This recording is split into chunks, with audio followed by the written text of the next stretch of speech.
And the Cubs are playing well, very well. In fact, 1918, they're in the World Series against those Boston Red Sox. A couple problems. First problem, Boston has a guy named Babe Ruth. Second problem, Major League Baseball says this park's not big enough for the World Series, so they make the Cubs play their home games on the south side at Comiskey Park. Yeah, well, Boston has spent a lot of time playing at Comiskey Park. That's essentially like giving them home field advantage for both, both games of the series. So, does not go as the Cubs plan. They lose 4 games to 2. But the thing that came out of that is now the city's really Cubs crazy. Right, they are packing the place. They are really loving the Cubs. Unfortunately, after World War I ends in 1918, the city comes down with Spanish influenza. Right, almost 3% of the population of the city of Chicago died from the flu, so it's really bad.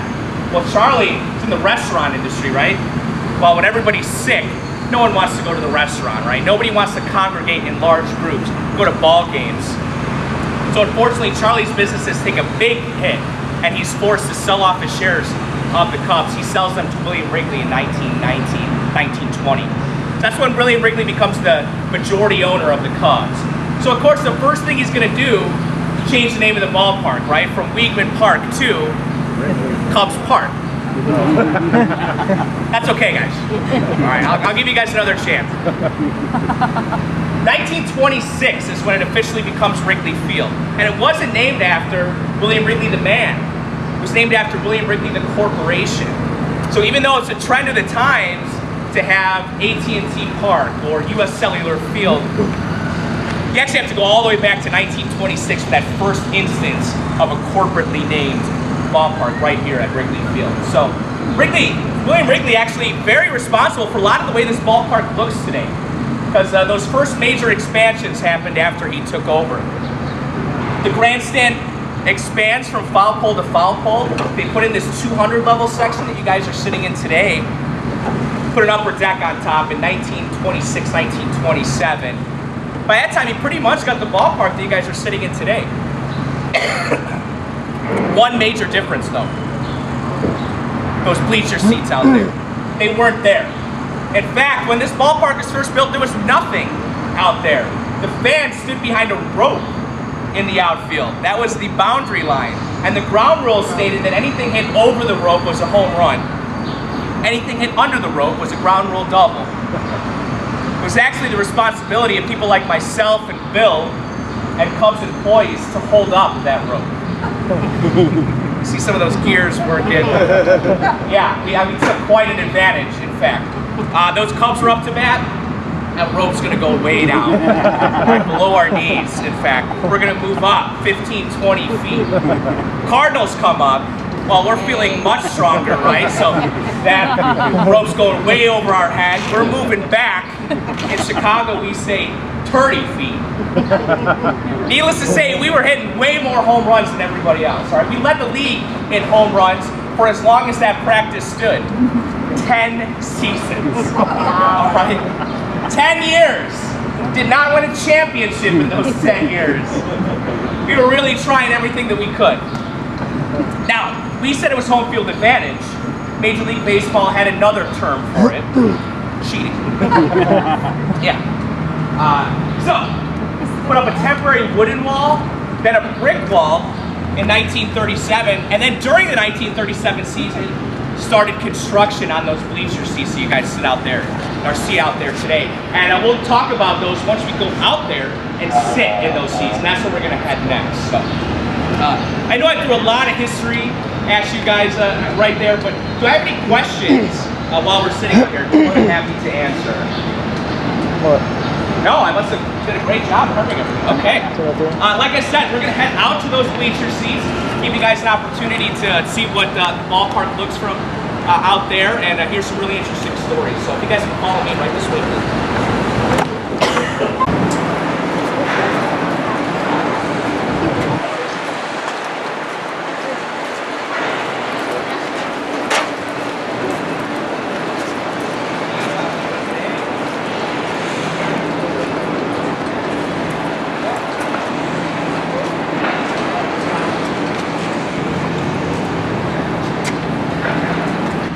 your honorary bleacher bums. So yeah, give yourselves a round of applause.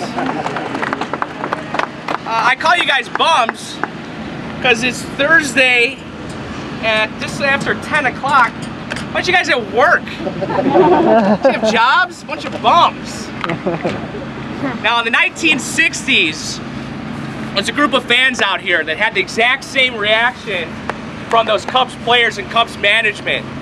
Now at that time in the 60s, there were no lights here at Wrigley Field, only day games. All right, those lights didn't go up till 1988. We'll talk about that a little bit later. But Cubs players, Cubs management started noticing a lot of the same faces out here on Monday afternoon, Tuesday afternoon, Wednesday afternoon, all right? Now, Cubs team's pretty bad in the 1960s, so giving a lot of these players a hard time. So a couple of Cubs coaches, a couple of Cubs players said, hey, how are you guys here every day? Don't you have a job? You guys are a bunch of bums. Well, they actually really embraced that term. They started wearing yellow hard hats to the games. They started bringing their lunch pail like it was their job to be here at Wrigley Field. Now, like I said, Cubs really bad in the 1960s. Even though they had a lot of great players, he just couldn't put it together.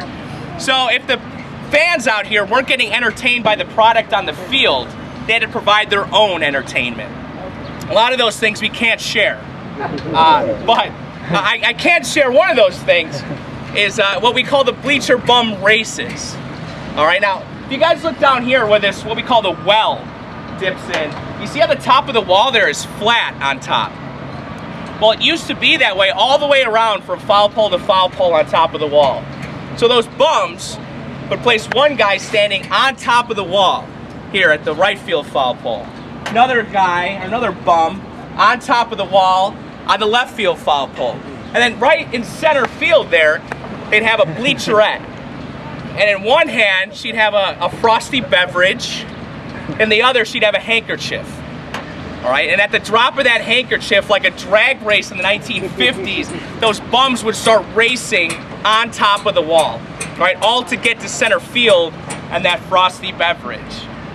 Probably not their first beverage of the afternoon. So, you might imagine maybe their balance wasn't so great. That's only about 6 inches width on top of the wall there. So, if they lost their balance and they were lucky, they would just fall back into the bleachers. Their fellow bums would just prop them up, kind of slap them on the tush and send them on their way. If they weren't so lucky, that's almost 15 feet down to crushed red brick on that warning track. Illinois Masonic Hospital is about a 15-minute drive from here. That's where they ended up, right? Broken bones, concussions. Now, this was happening before games. This was also happening during games. All right, they'd have to stop play. They'd have to scoop the guy up off the field, send him to the hospital. By the time 1969 rolled around, the Cubs had had enough of that. All right, so when those bleacher bumps showed up for opening day in 1970, they noticed a few changes out here. The first, see how the top of the wall? It's peaked now. All right, a lot harder to run on top of the wall now. Also, they tripled security out here. So if you do get an opportunity to come and sit in these bleachers, you're gonna notice that there's a friendly usher that's standing at the bottom of the stairs at all these little stairwells right here. But the third is this basket here. All right, now the ground rules state that anything hit into the basket's a home run. So a lot of people think that's the purpose of it, is to catch home run balls. Also, it gets pretty windy out here. Maybe your cap flies off. Sunglasses, paper cup, what have you. Yeah, it catches those things as well, but its main purpose, it's a bum catcher. Pardon me. Yeah, it's to catch people. And it's really successful, actually, as well, unless you're trying to get onto the field. But yeah, if you just fall in accidentally, it's going to catch you and keep you from getting hurt, and that's really important. I actually like to think of this yellow rope, this yellow line that's on top, that's kind of the boundary line there, harkens back to those days when it was just a rope out here in the outfield. I kind of like to think of it like that, you know, shortens the field a bit. But I will say that it's really not about what's on top of the wall, right? It's about what's on the wall here, our ivy. Probably the most iconic part of Wrigley Field. And it was first planted in 1937, that same season that these bleachers were put up as well. And the ivy was planted by a guy named Bill Veck Jr. All right, and I see a lot of people kind of nodding their head because very synonymous with the game of baseball. Owned the Chicago White Sox, owned the Cleveland Indians, owned the St. Louis Browns. Really promotional whiz in the game of baseball, but he got to start right here at Wrigley Field. He was the project manager, kind of slash right-hand man of P.K. Wrigley, or Philip Knight Wrigley, who was William Wrigley Jr.'s son, who took over the team in 1932. Now, one of the kind of objectives or the dreams of Philip Knight Wrigley was to give this place kind of a neighborhood park feel. Or if you guys walk around the neighborhood here, you're going to see a lot of brick, a lot of ivy.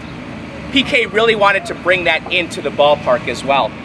And while he was down in Indianapolis, Indiana, he was at a minor league baseball park down there called Victory Field. I think now it's called Bush Field or Bush Park. And they had a brick wall just like we had out here, except on their brick wall they had ivy growing on it. And PK really loved it, so he came back to Chicago. He said, "Hey Bill, how about we get some ivy on the wall out here?" Bill says, "That sounds great. I could have it by the 1938 season." And PK said, "Well, that sounds great, but I got some friends and investors coming into town this weekend. So if you get it up in 3 days, I'd really appreciate it." Well, that's a pretty tall task, and Bill was up to it though. He went all over town, bought all the Baltic, bittersweet, and Boston ivy he could get his hands on. But he also bought Christmas lights. Christmas lights. There were no lights here at the ballpark, so they strung the lights up all along the top of the wall here so they could work morning, noon, and night. And in 3 days, they got the ivy up. All right, that sounds like a pretty miraculous story. I actually think the coolest part of the story, the ivy that's on the wall right now, that's the same ivy that they planted in 1937. It's never been replaced. Comes back every year. And it's a protected landmark here at the ballpark. So that means as long as this ballpark is standing, this ivy will always be here. Now, it lends for some pretty interesting ground rules here. Okay, the ivy grows about 1.5 feet deep, right? And it's trimmed by hand with scissors, believe it or not, by the grounds crew. Now, does anybody know what happens when a ball gets hit into the ivy and it stays there? Grounded up, right? Outfielders taught, throw up your hands, basically saying, "I give up, I'm not going in there." And the play stopped. The runner could only advance 2 bases. Actually just happened the other day. Anthony Rizzo. But anybody know what happens when someone sticks their hand into the ivy and tries to go after that ball? Exactly. This means that it's a live ball. Those runners can keep going until they either score or they're thrown out. Well, 2008, Cubs had an outfielder named Jim Edmonds. Anybody that knew the Cardinals would probably recognize that name because he played a lot of seasons with the St. Louis Cardinals, also with the Anaheim Angels. And Jim Edmonds, at that time playing for the Cubs, 8-time Gold Glove winner. I mean, this guy knew what he was doing. He's out in center field. The ball gets hit over his head, goes into the ivy. Now, fortunately, the ball came back out. Unfortunately, it did not come alone. Another ball came out of the ivy. Now, during the course of the season, a lot of stuff gets hit into the ivy and it stays there. All right, you got batting practice balls. You got balls from games earlier in the season. I think Andre Dawson's probably still out there. But yeah, and we don't go in there until after the season is over, and that ivy dies. So now Jim's got 2 balls laying on the ground. He picks up one, throws it to second base, picks up the other ball, throws it in as well, hoping to get somebody out. The umpires are scratching their heads. Well, they actually just called it ground rule double. When that happens, we say welcome to Wrigley Field. Yeah, so just part of the element of this ballpark as well.